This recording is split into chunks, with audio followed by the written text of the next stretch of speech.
안녕하세요. 소설가 임상현입니다. 오늘 같이 학습할 첫 고사성어는 표사유피 인사유명입니다. 표범표, 주걸사, 머무를 유, 가족피 사람인, 주걸사, 머무를 유 이런 명.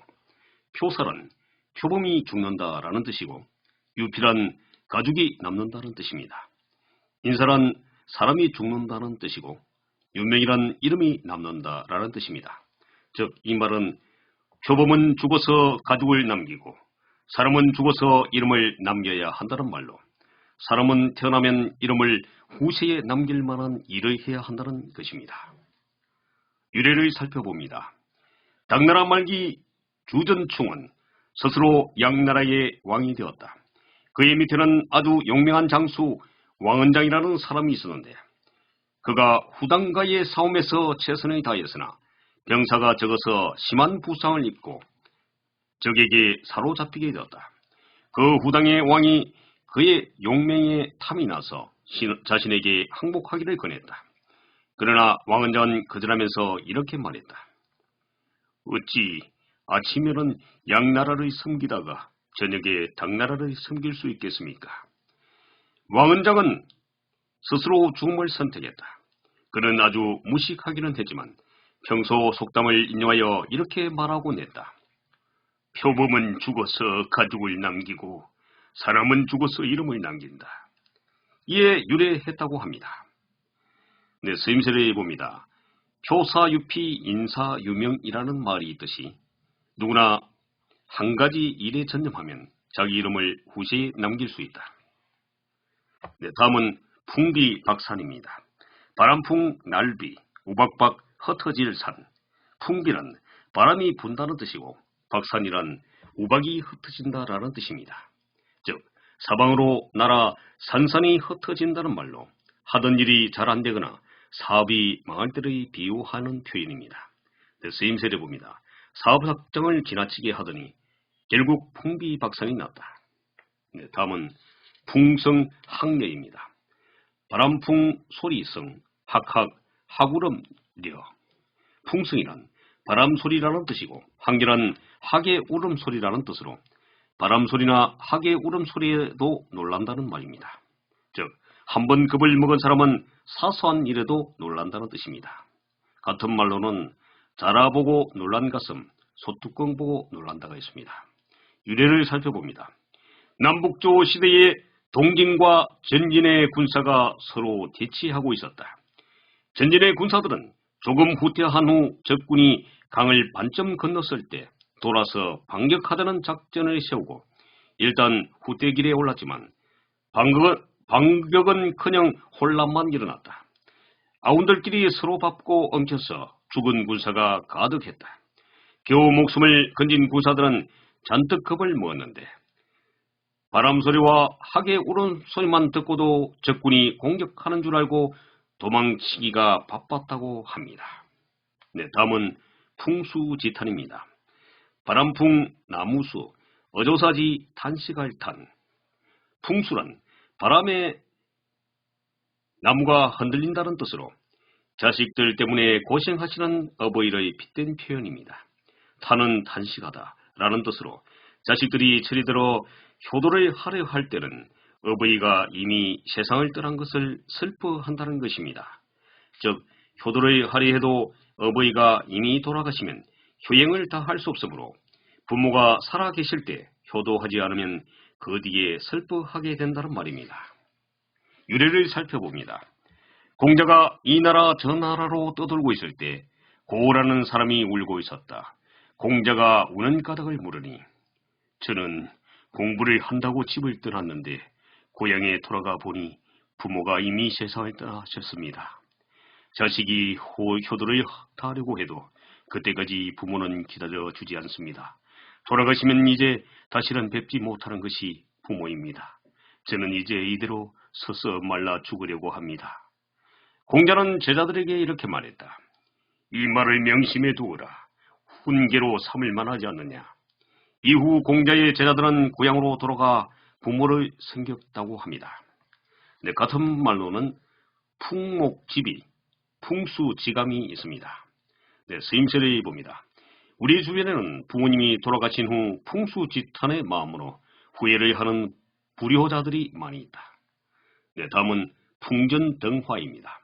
바람풍, 앞전, 등불등, 불화. 풍전이란 바람의 앞이라는 뜻이고 등화란 등불을 뜻합니다.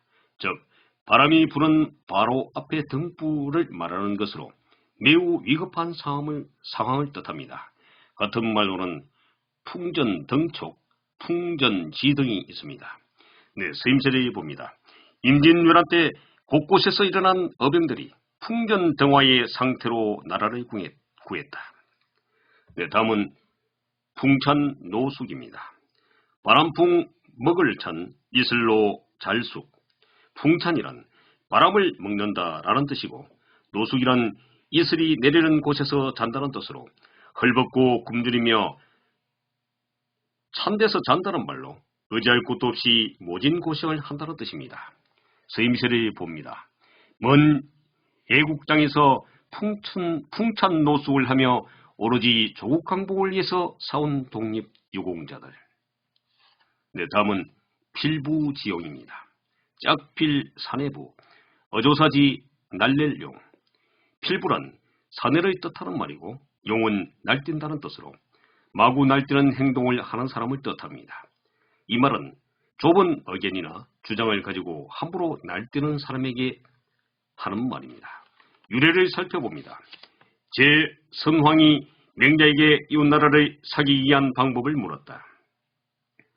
오직 어진 사람만이 큰 나라로서 작은 나라를 섬길 수 있습니다. 큰 것으로 작은 것을 섬기는 자는 하늘을 두려워하는 자입니다. 하늘을 즐기는 자는 천하를 보호하고 하늘을 두려워하는 자는 자기 나라를 보호합니다. 바라건대 왕께서는 그놈이 어찌 나를 당하리요? 라는 필부의 용기를 가지소서. 맹자는 용기를 좋아하는 왕의 마음을 근거로 하여 왕도 정치를 실행하는 방법을 제시한 것이다. 네, 다음은 하도 낙서입니다. 강하 그림도, 물낙 글서. 하도는 황하에서 용마가 가지고 나왔다는 그림이고 낙서는 하나라의 왕이 홍수를 다스릴 때 낙수의 강에서 나온 거북이의 등에 씌어 있다는 9개의 무늬를 뜻합니다. 하도 낙서는 주역 중 홍범구주의 바탕이 되었다는 상형도, 즉 구하기 힘든 어려운 예책을 가리키는 말입니다. 유래를 살펴봅니다. 하도는 복희가 황하에서 나온 용마의 등에서 얻은 그림으로 복희는 이것으로 주역의 8개를 만들었다고 하며 낙서는 낙수의 강에서 나온 거북의 등으로 얻은 글로 우왕은 이것으로 천하를 다스리는 홍범구주를 만들었다고 한다. 하도 낙서는 전한 말에서 호안에 걸쳐 만들어진 것으로 아주 중요한 자료로 평가받고 있다. 네, 다음은 하로동선입니다. 여름하 하로로, 겨울동 부채선. 하로란 여름의 하로라는 뜻이고 동선은 겨울의 부채라는 뜻입니다. 그러므로 여름에는 하로를 바치고 겨울에는 부채를 드린다는 뜻으로 일이 격에 맞지 않음을 가리키는 말입니다. 같은 말로는 냉수 마시고 이쑤시기가 있습니다. 네, 다음은 하마평입니다. 아래하 말마, 평할평. 하마평이란 관직의 인사이동이나 관직에 임명될 후보자에 관하여 세상에 떠도는 소문을 뜻하는 말입니다. 유래를 살펴봅니다. 옛날 사람들이 말이나 가마를 타고 이동할 때 교통표지가 있었는데 그 중에 하나가 하마비라고 한다. 하마비에는 모두 말에서 내리시오라고 적혀 있었다. 이때 가마나 말에서 내린 주인이 볼일 보러 가고 없는 동안 마부들이 그들의 주인에 대해 이야기했다는 데서 생겨난 말이라고 합니다. 스님세례 봅니다. 선거철만 되면 이 후보자에 대한 하마평이 무성하다. 네, 오늘은 여기까지입니다.